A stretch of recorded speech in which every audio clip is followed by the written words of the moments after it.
It is about Peter Obi, the obification of Nigerian politics. What does it mean? Peter Obi, what are you up to? Do you understand what is going on? Tell me what you think. Hello. Good morning, Mr. Obilo. This is Glorious. Glorious from you are. Yes, good morning, sir. Good morning. Yeah, the time is now, as I said. I just want to employ everybody.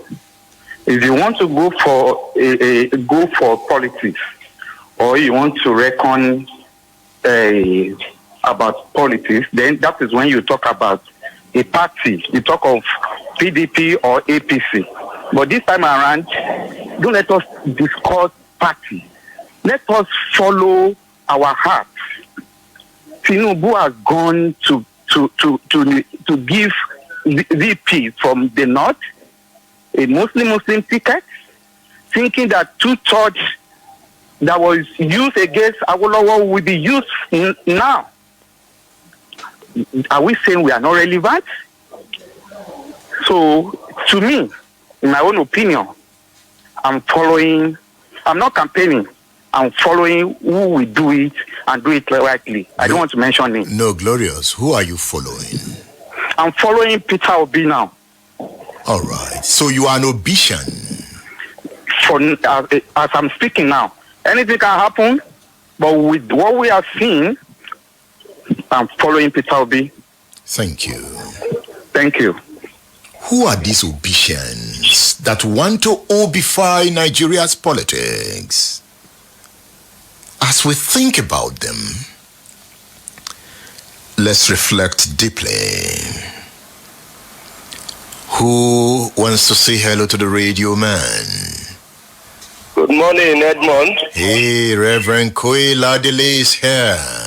I hope you brought the wedding cake for me. Hey. I wish the couple conjugal bliss. Thank you. And happy togetherness. Thank you.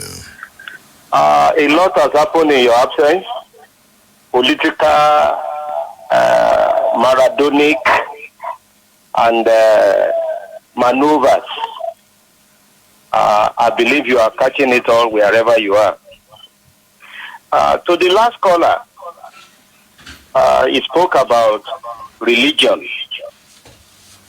My view that I express in your absence as regards Muslim, and Christian tickets, I am of the opinion that if we are going to move forward as a nation, we must allow religion to do the needful, and the needful is to make us better people. Not that when we are looking for position, we say it must balance, it must be Christian and Muslim. I gave somebody an illustration. During the week, I appealed to the executive governor of Oyo State, my brother, Seyi Makinde, that he should not play their kind of politics in dismissing through the impeachment process of the deputy governor. And somebody said, why should I say that? I said, because I believe one, he's a Christian, and two, because he's a technocrat in government, we expect him to be different from politicians. So for that reason, if he were to really be a Christian, I would have loved him to handle his enemy the way Jesus Christ did. And what did he do? He gave Judas a kiss. He was not the one who sent Judas to the tree to hang himself. It was the submission of the heart of Judas that led him to killing himself. How did the scripture say we should handle our enemies? Say we should feed them, we should clothe them. So we need to apply religion in our country in a meaningful process, not to competition. And that is why I disagree with whoever, whatever their status, who says it must be Muslim, Christian. Why don't we say it was the Hausa, Yoruba, or Igbo?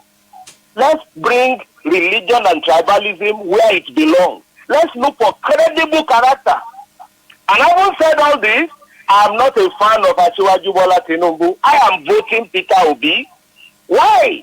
Because I believe the Igbo deserve a shot. And because I believe we have seen the best of PDP, we have seen the best of APC. They are locusts and caterpillar. All right. And if we desire a better nation, we must try something different. Obi is that different. I'm not campaigning for him. I am saying that if every of us in Nigeria really desire something different, we must see that definitely we need to pursue the right direction. Obi is the right direction. Let's give him a chance. Let's see how far we go. But put religion aside. Put tribal aside. Reverend Quay. I'm coming to look at tribe. You want me to stop? Yes. Thank you very much, Edmond. I'm attentive with my cup of coffee in class this morning. I can see young persons taking on themselves. Those who are not Obitians are saying no, Obi is only popular on social media. Popular on social media, that means the person is popular. Because those on social media are humans. Perhaps you don't understand the power of social media. If the person is popular on social media, and you have 5 million people on social media, that means about 3 million people are with that person. That popularity can be physical. Don't underrate it. Old authorities, including political leaders and traditional media, are being bypassed by reformative movements. Populist actions are challenging the authorities of the status quo in new ways. In Nigeria of the moment, this mass movement is symbolized by Peter Obi. Is Peter rock? If this movement is well nurtured, it's a tide capable of sweeping aside the entrenched vestiges of transactional and patronage politics and install a horizon of hope.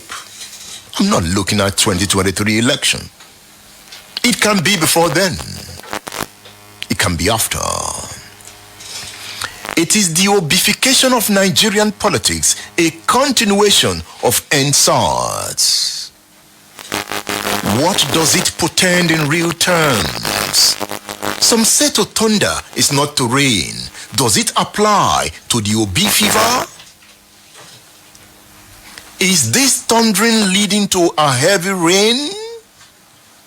Does it have a tinge of a revolutionary movement?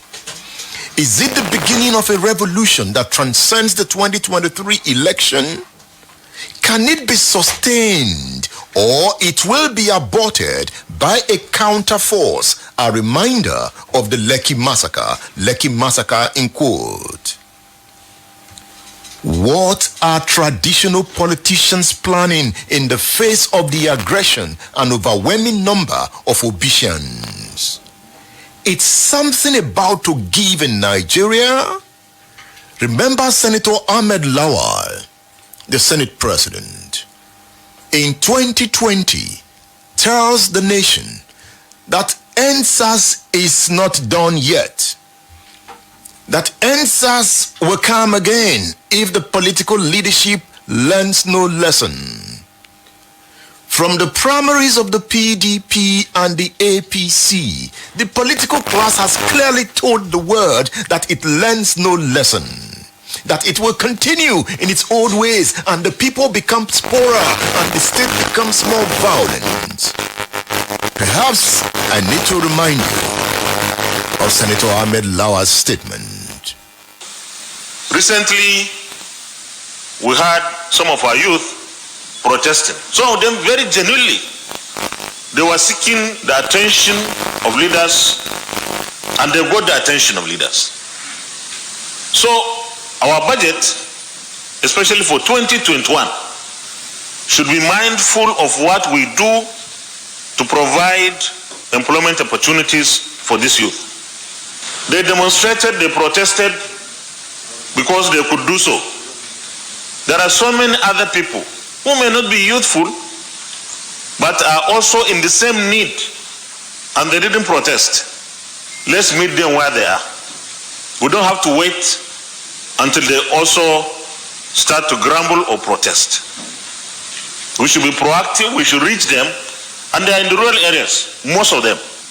So we should meet them there, give them what we can and what they need to some extent within the purview of our resources, and keep them there to lead a productive life. And that's the only way that we can make a difference in the lives